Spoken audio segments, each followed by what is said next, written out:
Hello students. तो ये video आप एक्सक्लूसिवली गूगल क्लासरूम में देख रहे हैं और आरबीआई ग्रेड बी एग्ज़ाम के बाद ये यूट्यूब पे पब्लिकली अवेलेबल होंगी।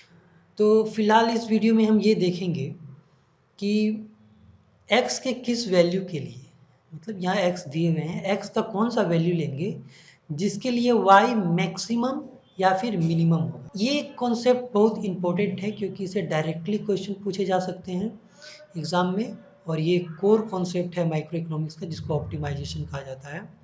तो हम देखेंगे इसको, हम थोड़ा पहले ग्राफिकली देख लेते हैं कैसे इकोनॉमिक्स में आता है ये, और उसका ग्राफिकल इंटरप्रिटेशन क्या होता है। जैसे कि देख लीजिए ये ग्राफिकल प्लॉट है और आपसे पूछा जाएगा कि अब मान लीजिए ये ग्राफ है, मार्जिनल किसी चीज़ का ग्राफ है।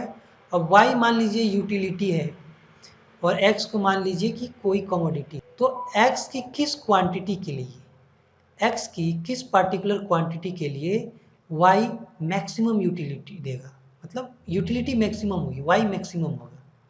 ठीक, तो ये हम कैसे पता करेंगे, ये हम देखेंगे आज इस वीडियो में। या फिर अगर मान लीजिए y आउटपुट है तो x के किस क्वांटिटी के लिए आउटपुट मैक्सिमम होगा, मतलब अगर y आउटपुट है तो x आपका इनपुट होगा, तो कितने इनपुट के लिए x जो है सॉरी y मैक्सिमम होगा।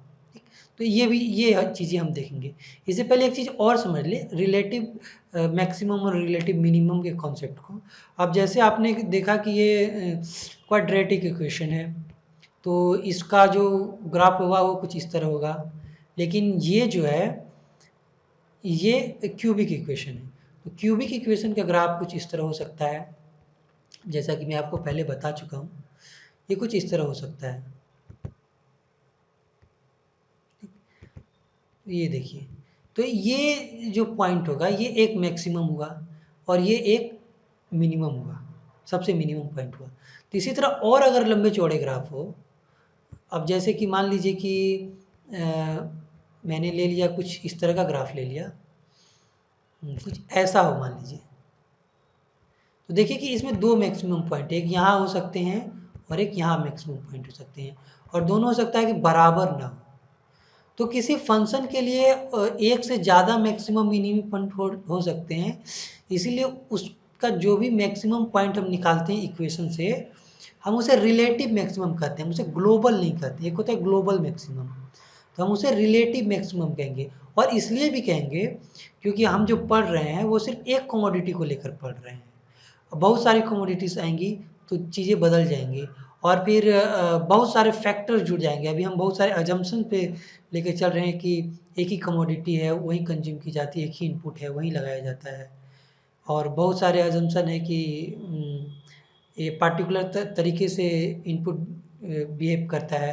तो ये इस तरह के बहुत सारे अजम्पशन के कारण हम इसे नहीं कह सकते कि जो हम मैक्सिमम निकाल रहे हैं वो ग्लोबल मैक्सिमम है, हम उसे रिलेटिव मैक्सिमम या फिर या रिलेटिव मिनिमम ही कहते हैं। तो इस बात को भी आप ध्यान रखें। ठीक, तो अब चलिए हम देखते हैं कि हम कैसे आखिर उसे निकालेंगे रिलेटिव। चलिए हम इस अपने पहले एग्जाम्पल से शुरू करते हैं। और रिलेटिव मैक्सिमम या मिनिमम निकालने के लिए सबसे पहले हम x का क्रिटिकल वैल्यू निकालते हैं। क्रिटिकल वैल्यू मतलब x का वो वैल्यू जिसके लिए y मैक्सिमम या मिनिमम होगा। फॉर एग्जांपल यहाँ अगर ये ग्राफ इस तरह है तो x का यहाँ कोई वैल्यू होगा जिसके लिए y मैक्सिमम है। ठीक, और अगर ग्राफ उल्टा होता, जैसे कि अगर ये ग्राफ इस तरह होता, तो वहीं x के इस वैल्यू के लिए, इस क्रिटिकल वैल्यू के लिए y मिनिमम कहलाता। तो इसी क्रिटिकल वैल्यू को हमें पहले निकालना है। उसके बाद जब हम क्रिटिकल वैल्यू निकाल लेंगे तब हम पता करेंगे कि वो जो फंक्शन जिसका हम क्रिटिकल वैल्यू निकाल रहे हैं वो ये वाला फंक्शन है कॉनकेव वाला, या फिर ये कॉन्वेक्स वाला फंक्शन है जो हम पहले पढ़ चुके हैं कि हम सेकेंड डेरिवेटिव से निकालते हैं। उसकी भी चर्चा हम करेंगे यहाँ पे। फिलहाल हम क्रिटिकल वैल्यू को निकालते हैं। तो क्रिटिकल वैल्यू को निकालने के लिए क्या किया जाता है कि हम इसके जो फर्स्ट ऑर्डर डेरिवेटिव होता है उसको हम जीरो के बराबर लेते हैं। जैसे कि हम सबसे पहले इसका फर्स्ट ऑर्डर डेरिवेटिव निकालेंगे, जैसे हमने y को इस तरह फर्स्ट ऑर्डर के लिए इस तरह लिखा y प्राइम। ध्यान रखें मैं आपको पहले बता चुका हूँ इसको आप ऐसे भी लिख सकते हैं dy/dx। तो ये दोनों चीज़ें एक ही बात हैं, तो इसमें आपको कंफ्यूज नहीं होना है अगर आपको ऐसे क्वेश्चन दिया हो या फिर ऐसे दिया हो, तो ध्यान में रखना है आपको, दोनों एक ही चीज़ें। मैं इसी का यूज ज़्यादा करूँगा, अभी मैंने आपको बता दिया ताकि आपको कन्फ्यूजन ना हो। तो फर्स्ट ऑर्डर डेरिवेटिव निकालने के लिए यहाँ इसका फर्स्ट ऑर्डर डेरिवेटिव आप निकालेंगे तो यही होगा 6x हो जाएगा इसका डेरिवेटिव, यानी 3 दूनी 6 और ये 1 कम हो जाएगा। इसी तरह ये 12x का 12 हो जाएगा। तो ये हमने फर्स्ट ऑर्डर डेरिवेटिव निकाल लिया। अब क्रिटिकल वैल्यू निकालने के लिए हम इसको 0 के बराबर ले लेंगे, यानी कि ये जो 6x + 12 है इसे हम 0 के बराबर ले लेंगे। इसे हमने 0 के बराबर ले लिया और जब हम इसको सॉल्व करेंगे तो हमारा x का वो क्रिटिकल वैल्यू निकल जाएगा। तो इसे हम बहुत आसानी से सॉल्व कर सकते हैं। ये 12 इस साइड चला जाएगा, 6x = 12 हो जाएगा। इस साइड जाने के कारण इसका जो सिंबल है वो माइनस से प्लस में हो जाएगा। फिर उसके बाद x = 12/6 हो जाएगा, क्योंकि जब 6 इस साइड जाएगा तो वो डिवीज़न में हो जाएगा, क्योंकि इधर ये मल्टीप्लिकेशन में है। तो हम इसे ऐसे लिख सकते हैं 12/6 = 2, यानी x का वो क्रिटिकल वैल्यू 2 है जिसके लिए y मैक्सिमम या मिनिमम हो सकता है। यानी हमने निकाल लिया कि क्रिटिकल वैल्यू 2 है। अब हमें पता करना है कि ये वाला है, ये मिनिमम वाला का ये क्रिटिकल वैल्यू है या फिर ये मैक्सिमम को बता रहा है ये क्रिटिकल वैल्यू। तो इसके लिए हम लोग पढ़ चुके हैं कि हम सेकेंड डिराइवेटिव को देखते हैं। तो सेकेंड डिराइवेटिव हम इसका निकालेंगे, जैसे 6/12 है, इसी का हम सेकेंड डिराइवेटिव निकालेंगे। सेकेंड डिराइवेटिव कैसे होगा, y पे डबल प्राइम हम दे देंगे तो वो सेकेंड डिराइवेटिव कहलाएगा। तो ये सेकेंड डिराइवेटिव का सिंबल है और इसे आप बहुत आसानी से कैलकुलेट कर सकते हैं। सेकेंड डिराइवेटिव सिंपली ये तो 0 हो जाएगा, फिर यहाँ सिर्फ 6 होगा। अब सेकेंड डिराइवेटिव 6 है और 6 क्या है, ग्रेटर देन 0 है। ग्रेटर देन 0 का मतलब मैंने आपको क्या बताया था, ग्रेटर देन 0 का मतलब होता है कि कोई भी फंक्शन क्या है, वो कॉन्वेक्स है। तो ये कॉन्वेक्स है, इसका मतलब ग्राफ में ये इसे दिखा रहा है, इस चीज़ को दिखा रहा है, क्योंकि फंक्शन क्या है, कॉन्वेक्स है, यानी ये रिलेटिव मिनिमम को दिखा रहा है। कहने का मतलब है कि x का जो हमने क्रिटिकल वैल्यू 2 निकाला, x का क्रिटिकल वैल्यू जो हमने 2 निकाला, उसके लिए y जो होगा वो एक मिनिमम होगा, ठीक। यानी ये कोस्ट हो सकता है y, ठीक, ताकि पार्टिकुलर इनपुट लेवल के लिए कोस्ट मिनिमम होगा। तो ये हमने क्रिटिकल वैल्यू निकाले, तो आपसे यही पूछा जा सकता है कि x के किस क्रिटिकल वैल्यू के लिए y जो है वो मिनिमम होगा या मैक्सिमम होगा। तो ऐसे डायरेक्ट सवाल पूछे जा सकते हैं इकोनॉमिक्स से रिलेट करके, उसे हम अगले वीडियोस में अच्छे से देखेंगे। फिलहाल हम एक अगले एग्जाम्पल की ओर चलते हैं। तो ये हमारा दूसरा ग्राफ है, चूंकि ये क्वाड्रेटिक इक्वेशन है तो आप इसे देखकर समझ गए होंगे इसका ग्राफ या तो ये वाला होगा या फिर ये वाला होगा। लेकिन फिलहाल हम x का वो वैल्यू निकालेंगे जिसके लिए या मैक्सिमम या मिनिमम होगा। तो चलिए हम उस x के क्रिटिकल वैल्यू को निकालते हैं। तो इसके लिए हमें क्या करना है, सिंपली मैंने कहा था कि आपको इसके लिए फर्स्ट डिराइवेटिव निकालना है। तो फर्स्ट डिराइवेटिव निकालने के लिए y डॉट आप यहाँ पे हो जाएगा -14 और x हो जाएगा, और यहाँ 12 के जगह 126 के जगह पे 126 x का जो डिराइवेटिव होगा 126 होगा। तो इस तरह करके हमारा ये फर्स्ट डिराइवेटिव निकल गया। अब हम इसका क्रिटिकल वैल्यू निकालने के लिए x को इसको 0 के बराबर ले लेंगे, यानी कि फर्स्ट डिराइवेटिव को हम 0 के बराबर ले लेंगे। और जब हम आप इसे सॉल्व करेंगे तो ये कुछ ऐसे होगा कि ये जो -14 है ये इधर रहेगा और इधर जाके ये ये जो 26 है वो प्लस में है, तो इस साइड जाके वो -126 हो जाएगा। अब क्योंकि दोनों साइड माइनस माइनस है तो हम इस दोनों साइड इस माइनस को हटा सकते हैं, उससे कोई दिक्कत नहीं है। अब उसके बाद यहाँ x होगा और 14 इधर जाके 126 के नीचे चला जाएगा, क्योंकि ये मल्टीप्लिकेशन में है तो ये डिवीजन हो जाएगा। ये बेसिक मैथमेटिक्स है, आप लोगों को पता ही होगा। और जब आप 126 को 14 से डिवाइड करेंगे तो मेरे ख्याल से कितना होगा, तो ये 9 हो जाएगा। यानी कि x का वो क्रिटिकल वैल्यू जो है 9 है, जिसके लिए ये फंक्शन मैक्सिमम या मिनिमम है। अब हमें पता करना है ये मैक्सिमम है या मिनिमम है। तो इसके लिए हम क्या करेंगे, ये जो फंक्शन, ये जो फर्स्ट डिराइवेटिव हमने निकाला था, अब इससे हम सेकेंड डिराइवेटिव निकालेंगे। सेकेंड डिराइवेटिव मतलब y पे डबल प्राइम हो जाएगा, तो ये सेकेंड डिराइवेटिव का सिंबल हो गया।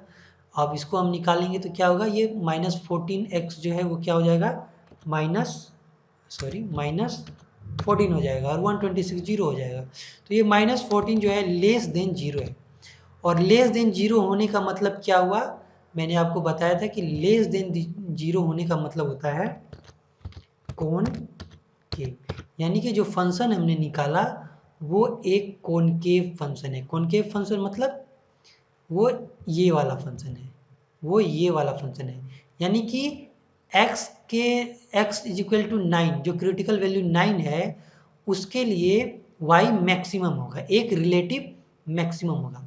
पिछले में हमने क्या निकाला था कि y कोई रिलेटिव मिनिमम है, यहाँ y क्या है, कोई रिलेटिव मैक्सिमम है।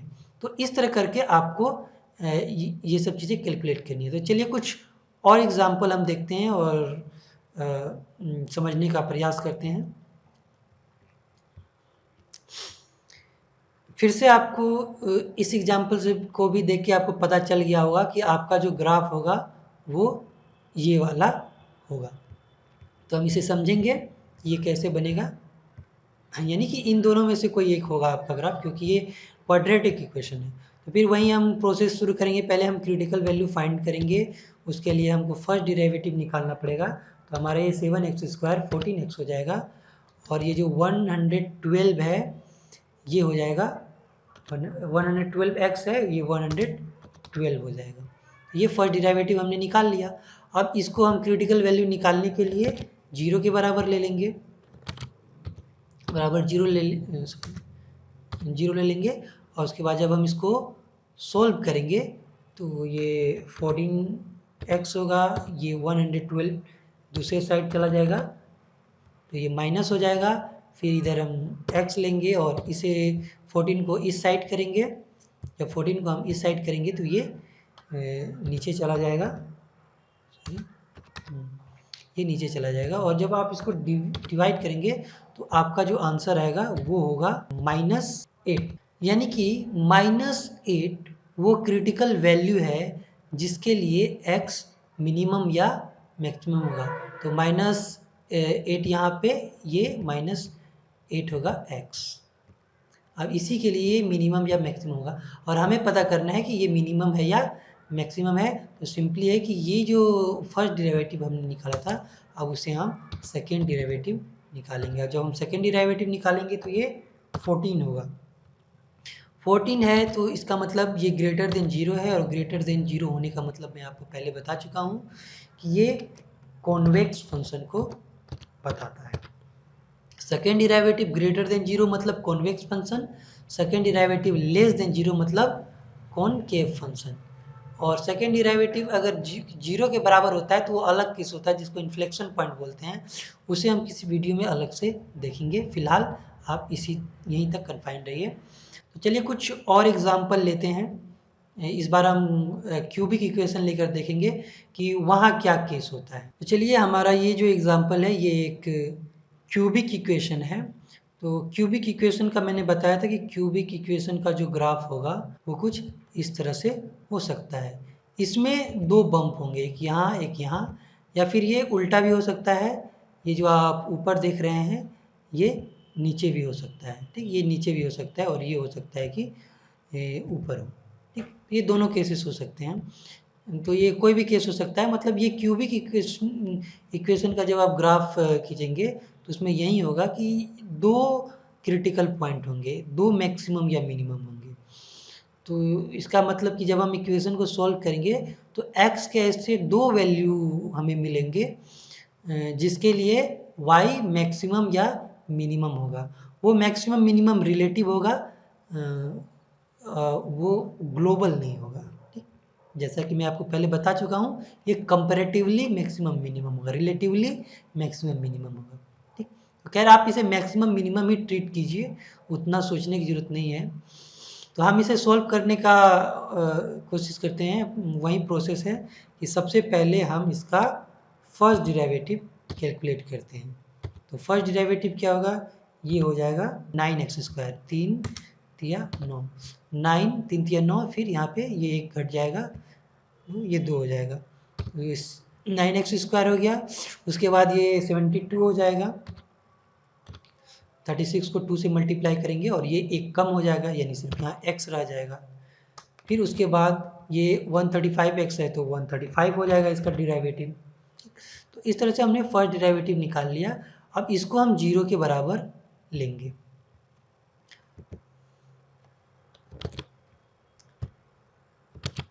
तो आप देख सकते हैं कि ये पहले की तरह नहीं है कि हम x का वैल्यू बहुत आसानी से निकाल लेंगे। इसके लिए हमें वही क्वाड्रेटिक इक्वेशन में जो क्रिटिकल वैल्यू निकालने का फॉर्मूला होता है उसे यूज करना होगा। ये सिंपली इक्वेशन के इस साइड ले जाकर इनसे सॉल्व नहीं कर सकते। तो इसका जो फॉर्मूला होता है वो ये होता है। अगर आपने क्लास 10 में पढ़ा होगा तो इस फॉर्मूले को सोल्व करके आपने x का क्रिटिकल वैल्यू निकाला होगा। तो यहाँ प्लस माइनस देख सकते हैं, एक बार हम प्लस लेंगे और एक बार माइनस लेंगे। ठीक, तो 2 बार हमारे क्रिटिकल 2 वैल्यू हमारे निकलेंगे, वहीं दोनों x के क्रिटिकल वैल्यू होंगे। तो अब यहाँ इसको आप समझिए कि b किसको कहते हैं, a किसको कहते हैं। a है ये वाला पार्ट आपका, यानी ये जो 9 है वो a है, a की जगह पे रहेगा, और b है ये वाला -72, यानी कि -72 क्या है, b है, और ये है -35, ये है c। तो ये एक तरीका होता है इस फॉर्मूले को यूज करके बनाने का। एक दूसरा तरीका होता है जो इस कॉन्टेक्स्ट में उससे आसान पड़ेगा, जिसमें इसका और इसका फैक्टराइजेशन किया जाता है। मैं उसी मेथड का यूज करता हूँ, मैं इसका मेथड नहीं यूज करूँगा क्योंकि फिर आपको 72 का स्क्वायर कैलकुलेट करना पड़ेगा। तो मैं सिंपल मेथड का यूज करता हूँ।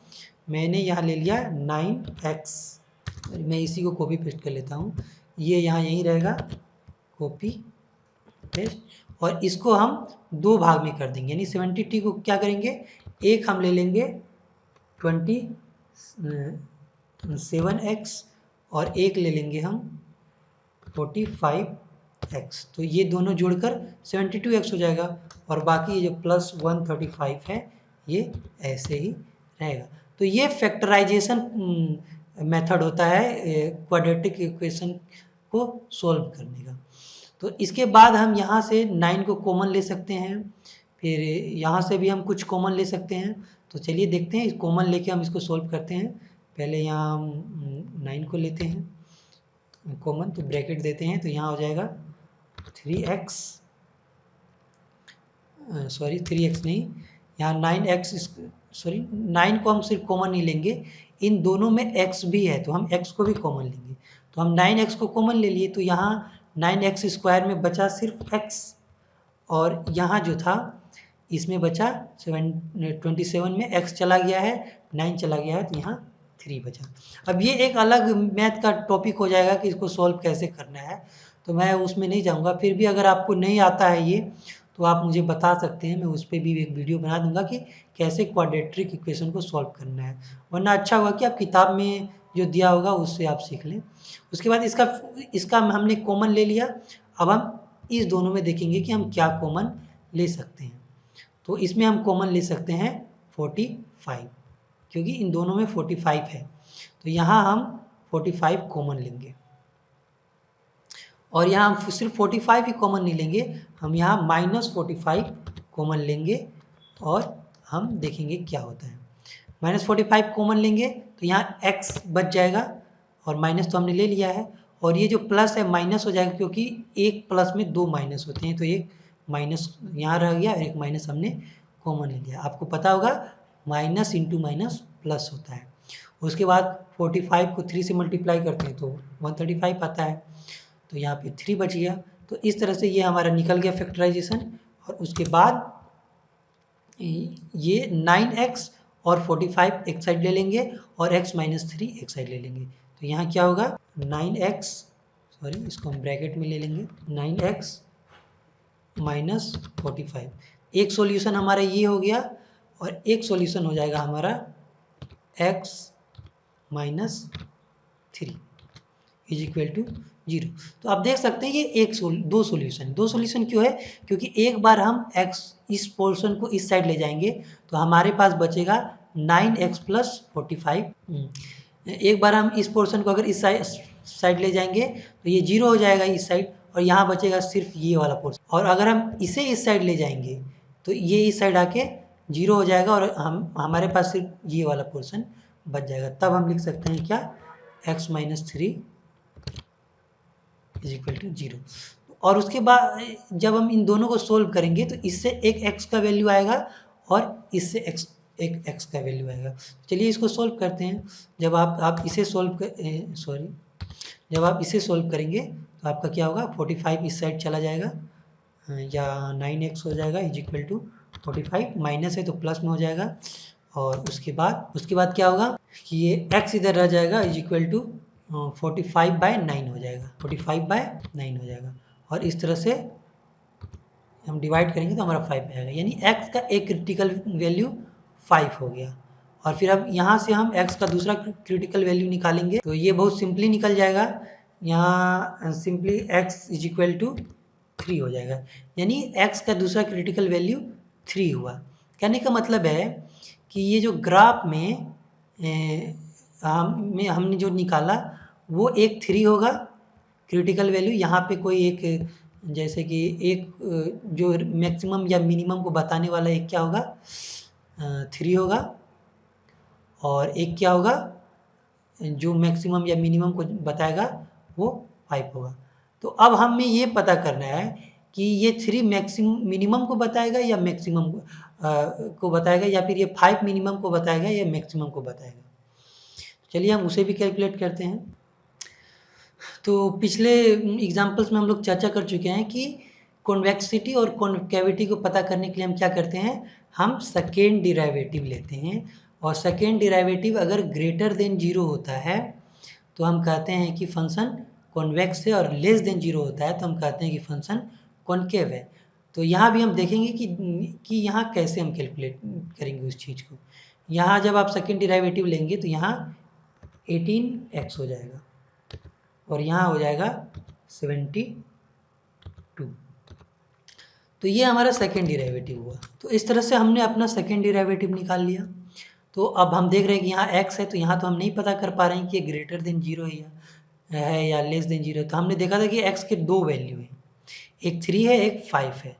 तो हमने देखा कि अगर हम x के इज इक्वल टू एक बार 3 लेंगे और एक बार 5 लेंगे, इसे कॉपी कीजिए और यहाँ पेस्ट कीजिए, फिर एक बार यहाँ फिर से पेस्ट कीजिए। अब यहाँ हम x इज इक्वल टू पहले 3 ले लेते हैं। तो जब हम x इज इक्वल टू 3 लेंगे, जो पहला क्रिटिकल वैल्यू हमारा निकला था, यानी कि one of the critical value, दो क्रिटिकल वैल्यू निकला था, तो हमारा हो जाएगा 54 माइनस 72।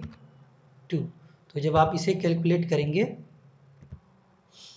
तब आपका 18 इसे कैलकुलेट करने से आपका 18 आएगा। तो ये 18 क्या है, ये ग्रेटर देन 0 है। सॉरी 18 नहीं, माइनस आएगा। माइनस 18 आने का मतलब है कि ये लेस देन 0 है। सॉरी लेस देन 0 है, और लेस देन 0 होने का मतलब कि x के क्रिटिकल वैल्यू 3 के लिए ये जो फंक्शन है वो क्या है, कॉनकेव होगा, कॉनकेव होगा। और x के वैल्यू 5 के लिए अब हम देखते हैं क्या होगा। फिर हम यहाँ x के जगह पे हम 5 ले लेते हैं, 5। तो यहाँ हो जाएगा 90 माइनस 72। और जब आप इसको माइनस करेंगे तो सिंपली है आपका फिर से 18 निकलेगा, जो कि प्लस में होगा। तो ये ग्रेटर देन 0 है, तो इसका मतलब क्या होगा, ये जो फंक्शन होगा ये कॉन्वेक्स होगा, कॉन्वेक्स होगा। यानी x इज इक्वल टू 5 के लिए ये कॉन्वेक्स होगा। कहने का मतलब है कि जब x इज इक्वल टू 3 होगा तो हमारा ग्राफ जो बनेगा वो इस तरह नहीं बनेगा, वो इस तरह बनेगा। मैं आपको बताता हूँ कैसे बनेगा। हमारा ग्राफ कुछ इस तरह बनेगा, यानी कि ये नीचे होगा, यानी x इज इक्वल टू 3 के लिए ये कॉनकेव होगा ये वाला portion x is equal to 3 के लिए, और x इज इक्वल टू 5 के लिए ये वाला पोर्शन होगा जो कॉन्वेक्स होगा और मिनिमम को बताएगा। यानी कि x इज इक्वल टू 3 के लिए y जो है कोई रिलेटिव मैक्सिमम है और x इज इक्वल टू 5 के लिए y कोई रिलेटिव मिनिमम है। तो इस तरह से ऑप्टिमाइजेशन का जो जनरल कंसेप्ट है हमने कंप्लीट किया, और भी बहुत सारे एग्जांपल्स हैं जो आप चाहें तो कर सकते हैं यहाँ पे, या फिर मैं गूगल क्लासरूम में आपको दूंगा करने के लिए, आप उससे मुझे पता चल जाएगा कि आपने कितना सीखा है। और इसके बाद के जो वीडियोस आएंगे वो प्योरली इकोनॉमिक फंक्शंस से होंगे, यानी कि वहाँ हम कुछ इकोनॉमिक्स के फंक्शन लेंगे जैसे प्रॉफिट फंक्शन, यूटिलिटी फंक्शन, या फिर cost function, total revenue function, marginal function, average function. तो वहाँ पे हम इन सब चीज़ों को अभी तक हमने जो 4 वीडियोस, इस वीडियो को मिला के 4 वीडियो में सीखा, उस सारे कॉन्सेप्ट को हम अप्लाई करेंगे। और वही चीज़ें सबसे इम्पोर्टेंट पार्ट है, क्योंकि जो क्वेश्चन पूछे जाएंगे वो किसी जनरल फंक्शन को लेकर नहीं पूछे जाएंगे, वो किसी इकोनॉमिक्स के फंक्शन के ही एग्जाम्पल से पूछे जाएंगे। तो चलिए अगले वीडियोस में मिलते हैं कल।